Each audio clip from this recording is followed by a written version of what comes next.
So hello everyone. Today we are with Mr. Mudassir. So can you give us a small introduction about you?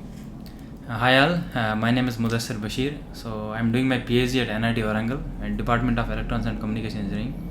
So I'm working in analog mixed signal VLSI design. I joined PhD in 2014 July. Before that I did my M.tech at Shri Mata Vaishno Devi University, Katra in 2012 to 2014 batch. So there I worked in RF VLSI design. So actually just to tell you guys, we both are from same batch and same college. So we have done our masters together. So he took a different path, I took a different path. So he was more interested in doing PhD and research. So that is why he joined research in NIT Warangal. So before we started, so sir, can you elaborate something about PhD? What is PhD and how, if for example a candidate wanted to join PhD, then what are the criteria should he consider to join PhD, or should he join PhD or not? See, doing PhD it's totally different from other degrees. Like in case of B.tech or M.tech, I'm sure I'll be completing in 2 years M.tech, or I'll be completing my B.tech in 4 years. But when you join for PhD, so it's totally a different concept. So first of all, you should be very much aware about the challenge that will be in PhD when you are going to do it, the institute where you are going to, the area of research you are going to do. So whenever you are trying to think about this PhD thing, so you should first know whether why you are doing this PhD. Are you like interested in that, or someone is suggesting you, or your parents are insisting you, or you are not getting any job? So this has to be kept in mind. So while joining PhD, many of people these days what they think that getting stipend up, because in PhD now it's common we are getting at least a stipend of 28,000. So some people think like getting 28,000 per month like it's like a job. So if I'm not getting any job, I'll do PhD.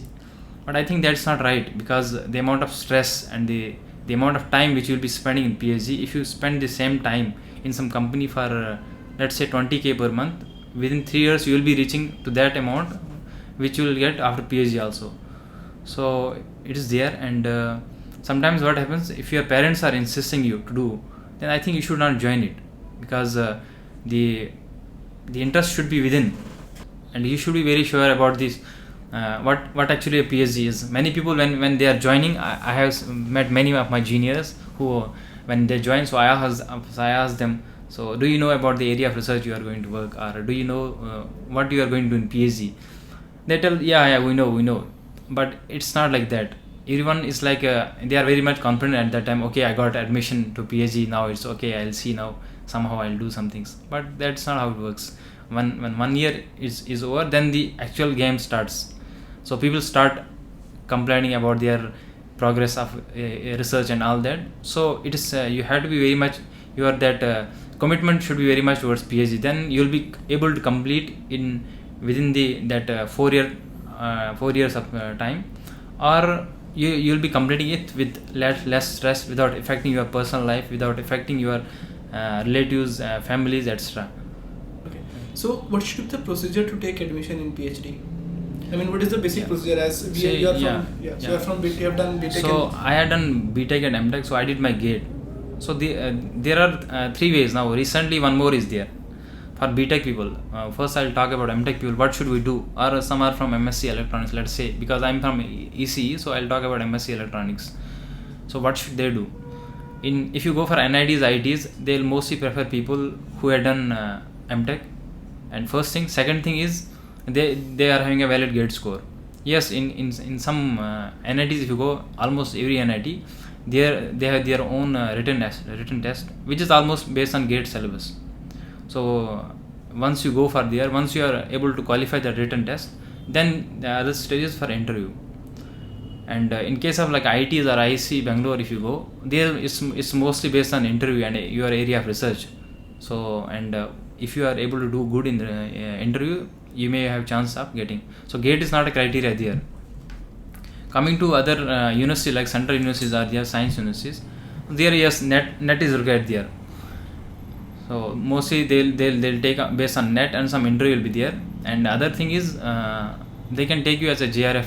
So if you are working good, your progress is good, after 1 year or 2 years they will convert you into PhD student, and you can take this, the work you have done in JRF, you can take that that as a part of your PhD work also. So I think in June, July, yearly 2 times there is this admission advertisement will come for PhD. So in June it comes around May, I think, and then one comes in December. So whenever you are applying for it comes in NITs and IITs. That's a simple procedure for it. It's not too much complicated, and you can follow different NITs sites. There are also some pages are there which give the regular notification about these PhD admissions. So I think yes, nowadays a lot of money has been is invested in this research. So if you are not able to, what happens? We are getting a stipend up to 5 years now. Earlier it used to be up to 4 years. Now we are getting a stipend up to 5 years. So what if you are not able to complete it within 5 years? So there are many side projects which Government of India is giving to institutes. From there you can also claim stipend. So there is no need to worry about what will happen if we won't complete. Yes, you should complete by 4 years. And this is how you should. This is the procedure for getting admission at NITs or IITs. For example, let us say a student is preparing for PhD admissions. So, and he has done his B.tech and he has done his masters, that is M.tech. Now this is different strategy that the student has to follow if he has done MSc or he has done M.tech. For example, a student who is having a B.tech background, then he will be having a GATE exam as a standard exam, and with the help of this GATE exam he will be able to write the written examination for the PhD admissions.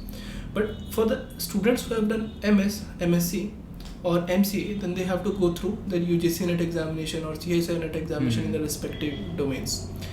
Now, if the basic criteria sometimes is that a student has to write, he has to clear the GATE examination or he has to clear the UGC NET examination, and then only he is eligible to write the written test paper over there, just to get admissions for the written test, and then he has to face the interviews. Then only he is going to get the admissions in PhD. Right. Plus his problem statement should be very, very good, because he should also define clearly what is the area of research or what is the domain of research.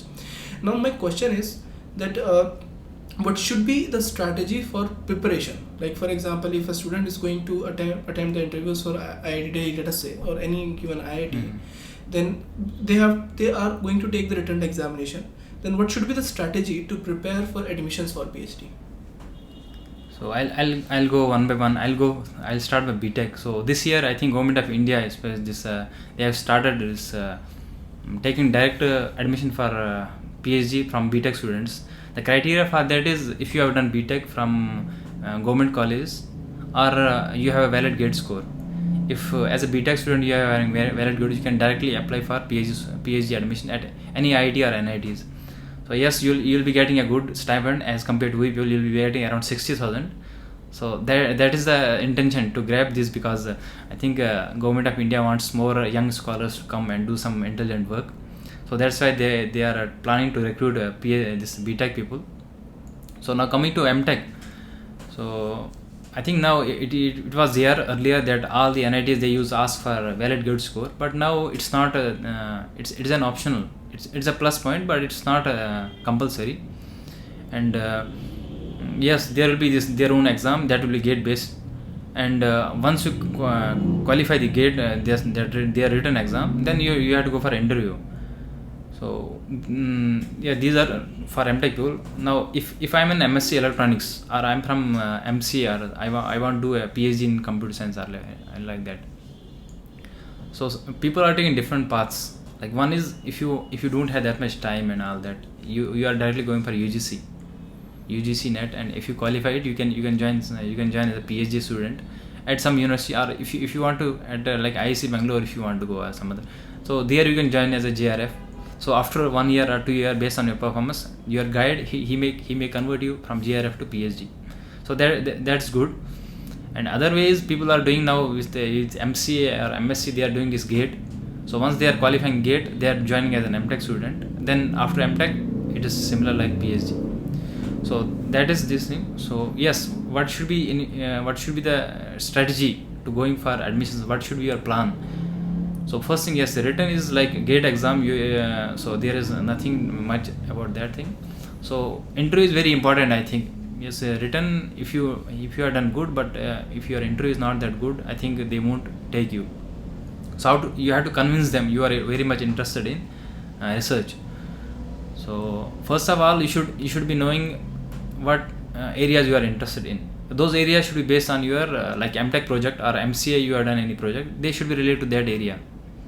That is first thing. And second thing is, I think I have experienced this thing that they'll be asking you the subjects you have been your coursework during your M.tech and your or MCA. I'll be talking about M.tech in general, so you can take it as an MCA also. So coursework it should be on your tips, the names of subjects, which subjects you have read, and the research you have done. Just a brief outline you have to give what you have done in your M.tech project and why you are interested in this area. So these are very important things. And what you are planning to do future, is there any future work you want to continue that work or not, like that.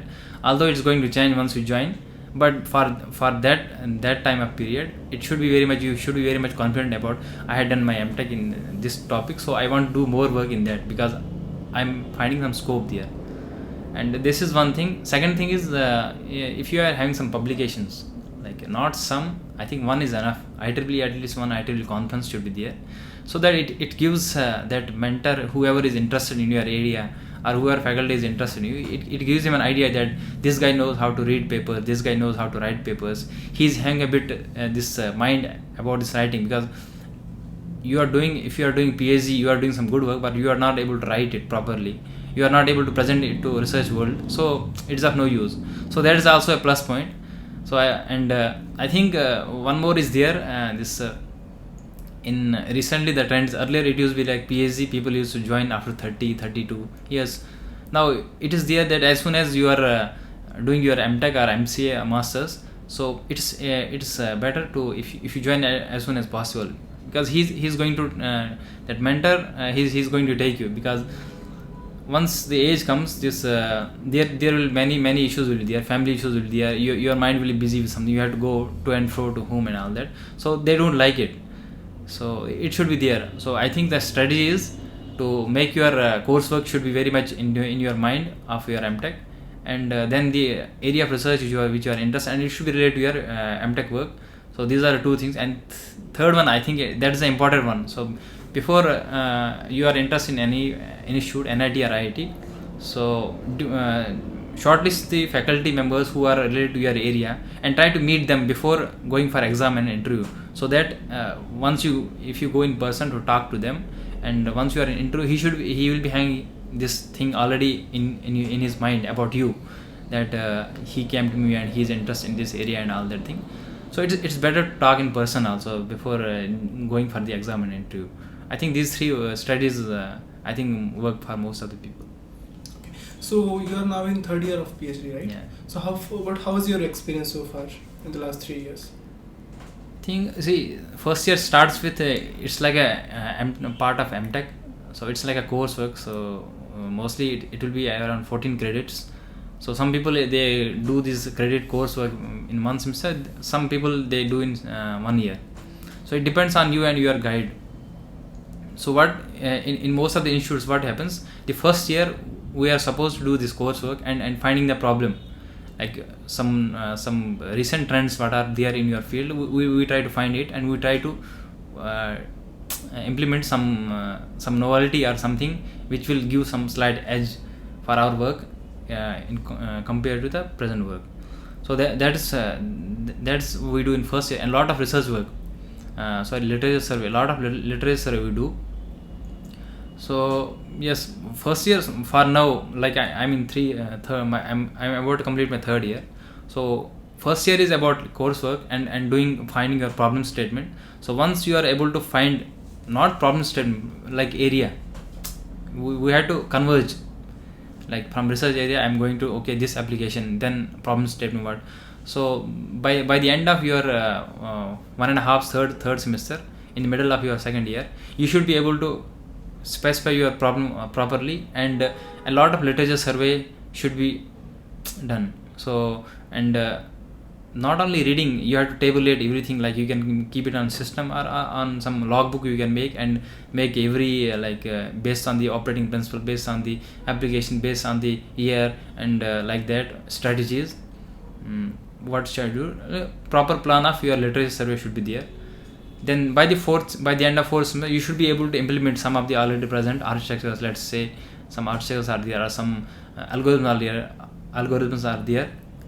You should be able to implement them by the end of fourth semester. So when you come to third year, so now you should be able to, once you are done all this, then you will be able to do your whatever you are planning to do. You will be able, because your basics are clear, everything is clear.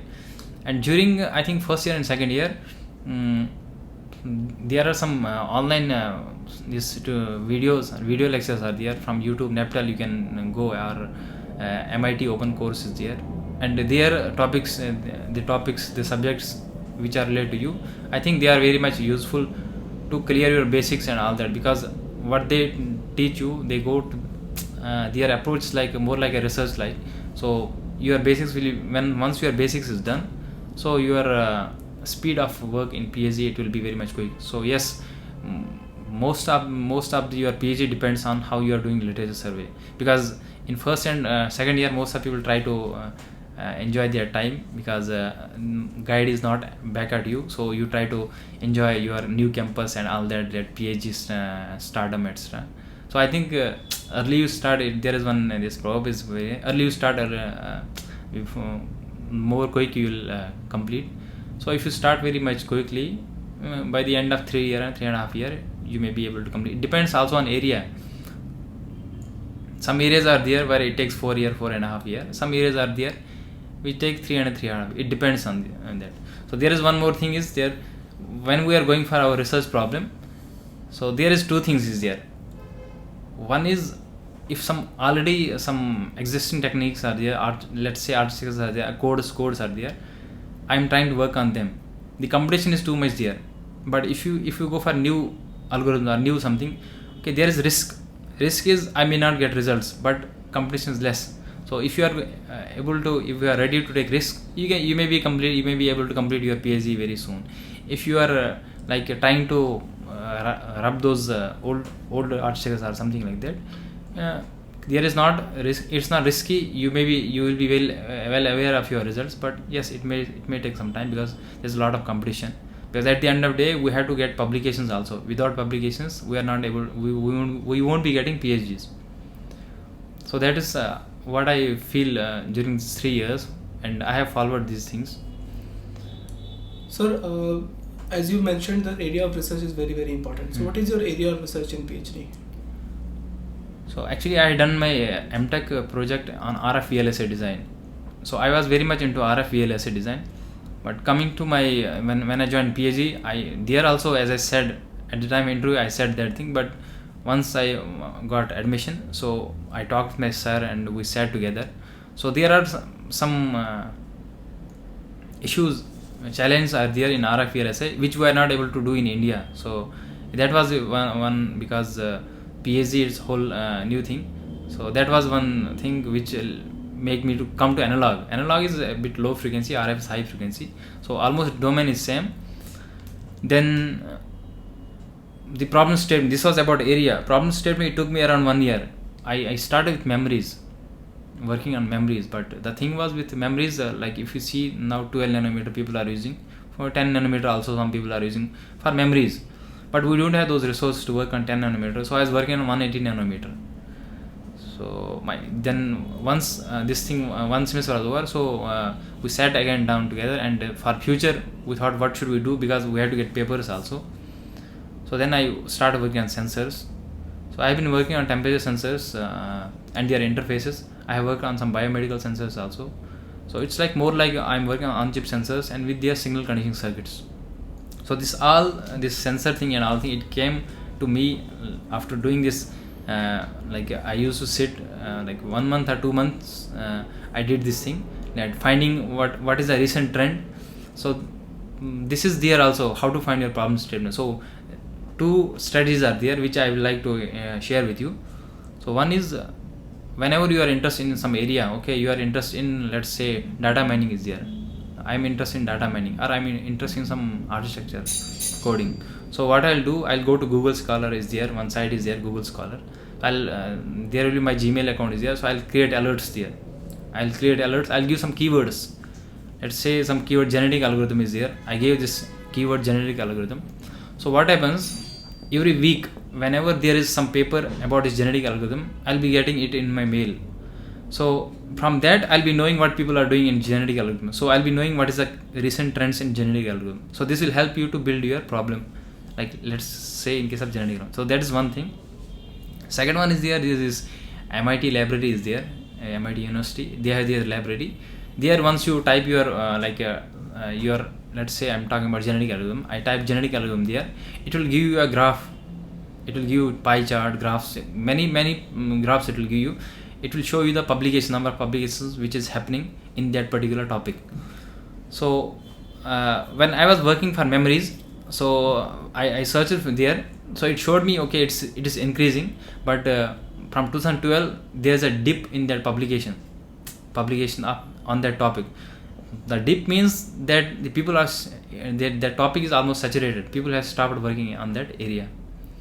So then similarly, when you go, if any topic is there, you search there, if the graph is increasing, that means that people are working there, there is still a lot of work has to be done there. So yes, it is okay for me. But if there is a dip in that graph, like a number of publications in 2010 it was 14, now 2011 it was 78, and 2014 it is 10, that means it has decreased.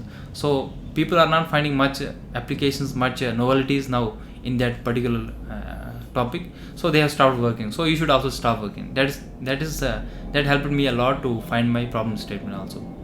So I've seen that this is actually kind of a funny thing, that a lot of people keep their problem statement as very secret. So do you also keep your problem statement secret? I mean, not telling other people? No, it's not like that. Okay. See, once I discussed, it happened with me.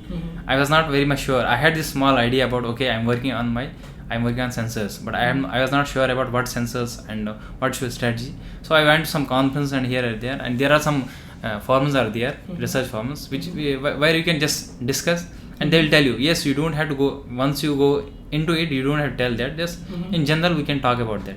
Okay. And that's it. Cool. I mean, you should keep your problem statement a secret. Yeah, problem statement is more like a specific, but yes, I can talk about my area of research, and like I said, I'm working on sensors. Yeah. So I'm not going in particular which sensor or what sensor, how I'm doing all that thing. So that I have to keep with myself. Yeah. So it's like, so what will be the work plan after we, for example, I found out my problem statement, then what should the work plan to go after through that? yes, as I said, that we had to do literature survey, and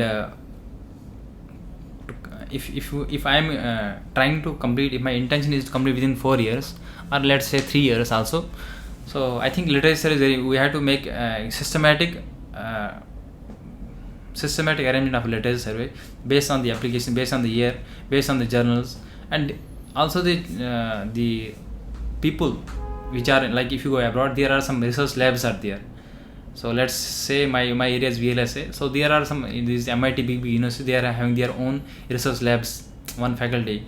So that faculty, if my area is related to him, I had to follow him, because everything will be there on his page, like some tutorials will be there, some papers, his recent work, and what projects they are doing. From that you can get also idea about what you can do. So that is also very helpful. Okay. And sir, after PhD, I mean, what is the criteria to get the PhD? I mean, I've heard that you have... In general, yes. In general, there is this, in NITs and IITs, there is this criteria of getting 2 SCI. So there is just like, when we talk about colleges, we talk IITs, NITs, and then other colleges. Similarly, there is this journals, they are like SCI one category is there, then there is Scopus is there, and there is non-Scopus. So in NITs and IITs, the criteria is to get 2 Scopus journals, and let's say 1 or 2 SCI Scopus, or conference proceedings. So 2 important thing is to get 2 SCI journals. So if you are able to get 2 SCI journals, whenever you are able to get it, so you will be able to complete your PhD. Now coming to IIC Bangalore, actually I spent some time there. So I seen there it's not mandatory, because whatever they are proposing, whenever they are able to finish it, so they will be getting their PhD. Okay. So that is there, but obviously when they do that work, they will be getting journals. But I have seen there are some people who have only one research journal, SCI journal, but they are getting their PhD. And some of the people, they are not comfortable. I mean, if let us suppose that most of the B.tech students, they are not comfortable with all these terminologies. Can you explain to them what is SCI journal? SCI is a scientific citation index. There is one organization, Thomson Reuters. They have they are giving this. They have defined this certain set of papers whose the research level of research and novelty in papers, that's very much higher in those journals, and the impact factor. Like, let's talk about IEEE. So the impact factor of IEEE is very much high because a lot of people are citing their articles, and a lot of people are downloading their articles. So based on that, and the level of demand they want, level of work they want from you, so they had defined certain set of journals. Recently, you see UGC also, they defined their they uploaded, I think, some list of journals which they will be accepting, because nowadays what is happening, a lot of fake journals are there. Correct. So while we submit our data, while we submit our paper, and after some time we find that it's not SCR, it's not Scopus, or it's not even a journal. So what they steal our work and it's gone. Correct. So that is very important. And one more thing is here, like when coming to selecting a journal where I should publish. So yes, if you are doing PhD at some UGC based university, so you have to look for the list of journals which they are available in their site. And first thing, second thing, if you are at NIT or IIT, and you have to go for the SCI list, Thomson and Reuters is a website. You can go there, you can look for the list, and you can download that. That is important. And don't go for like non-SCI papers are there which show the impact factor of 9, 5.6 something. That's not true, because even if you go for high impact factors like IEEE, hardly they go for 4 or 5. So that's very important in selecting your journal also. And if you are into your third year, you have completed your third year. Once you submit a journal, it takes like 1 year to come for whether it's accepted or rejected. For review it comes. So if you are submitting your journal after 3 years, that means you have to get your PhD within 1 year, because it's going 4th year now. So you should try to look for a journal which only takes 6 months or 7 months, like that, so that before that you will get, and you can submit your PhD within 4 years. So that is very important. So I've seen your work. I mean, I know that you are doing very good work, and your work is also very, very appreciated from recently. So can you elaborate more about your work, and where you presented your research papers, and what are the achievements you have got in the last 3 to 4 years in PhD? So I can't tell in detail what I had done and all that, but yes, I have around I have published around 18 papers. Out of them, there are some 5-6 journals are also there, and other are conferences. So mostly they are about sensors and interfaces. So the thing is that finding the novelty, and just as soon as you find the novelty and try to implement it, because everyone will be into that topic. So if you just delay it, and yes, your writing skills should be very important for papers, because most of the times I used to get this at the beginning, that the writing is not good, it should be some scientific at that. When you join PhD, there is one course also for that, so it won't matter much. And yeah, I think in first 2 years of your PhD, you should try to attend conference, at least 1 or 2, and try to interact with people who are in your area, and try to ask them what they are doing and all that, or meet some faculty, have some insights from him about your area, and tell him I am doing this, that. So it is very useful. And what happens in conferences, also in IEEE conferences, some experts from abroad, they also come. So it's very good to talk to them and just interact with them. I'm working on this area, how is it going there, people are working there or not. So yes, it's like that. So sir, what are your future plans now? I mean, maybe in the next 1 or 2 years you'll be able to finish your PhD hopefully. So we hope that you'll be able to finish your PhD maybe in 1 year. So what are your future plans after that? I think it's a first of all, I want to say it's a myth. Like when I'm joining PhD, so I'll be going for this lecturership, or I'll be going become a professor and all that. It's not. It depends on your interests. It depends on your caliber. If you have that much energy level, or if you are not interested, it depends on your area also. So what happens? There are some areas where we can join R&D also. Now let's if you know about this Make in India thing, lot of this new R&D outlets have been set up by Government of India to encourage people to work for this Make in India. Luckily, I've been also associated with one Make in India program last year. I was at IIC Bangalore. So yes, I'm planning for R&D because there is scope for me in my area. So similarly, if at the time of PhD you are not interested in this teaching and you are interested in R&D, so you have to choose that topic, your area of research accordingly, so that you can get R&D. Yes, there are many opportunities there abroad also, and if you are able to complete your PhD in 4 years, you have a very good chance of getting R&D positions at abroad also, in India also, and postdoc also. If I think people who are into this academics, who want to do become professors in some time, postdoc is very good for them. There are a lot of opportunities. Once you have done PhD, you will be getting these opportunities, so you should go for that. So that was a very nice conversation with you, sir. I'm sure this video will be very helpful for the students. So we are just going to wrap up the videos now. So sir, do you want to share anything with the students, like any last few words for the students who are preparing for GATE examination or for PhD examination? So in last few words, how to prepare or anything that you want to share with them? If you want to do PhD, you should be very much interested in that. Don't go for someone is suggesting you. If someone is suggesting you, don't go for. If you are not getting job and you want to do PhD, don't do it. Just try to look for some jobs. Okay, 1 year there will be some struggle. Just that thing. And second thing is your B.tech second year, third year is very important. Even for GATE, even for PhD admissions, it's very important. And for interview, it is your PhD, your M.tech coursework and your area of research. Yes, one paper, if you have at least one IEEE conference, it will be very beneficial.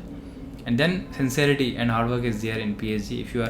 If you just divert from your PhD when you get PhD in first year, it is going to haunt you in your third and fourth year, because you'll be seeing your batchmates going, you'll be seeing your friends, like some people are getting jobs, some people are getting married, some people are having some other investments, and you'll be like stuck in some hole. So yes, first year, second year, once you get PhD admission, first year and second year are very crucial for your PhD. And don't look back, just keep working. If your papers are getting rejected, it's a matter of time. That makes you stronger. So if you like. So if you have any queries about PhD or GATE or future, what should we do, or some people are in dilemma, should I join PhD or not, how to write a research paper, you can contact us at gatelectures.com, or you can contact me at mudassir.mir7@gmail.com. That link will be provided below this video. And thank you all for your time. Hi all, subscribe to our channel on YouTube and click on the bell icon to get the latest updates. For course enquiries, visit our website www.gatelectures.com, and don't forget to register and subscribe to the latest post section.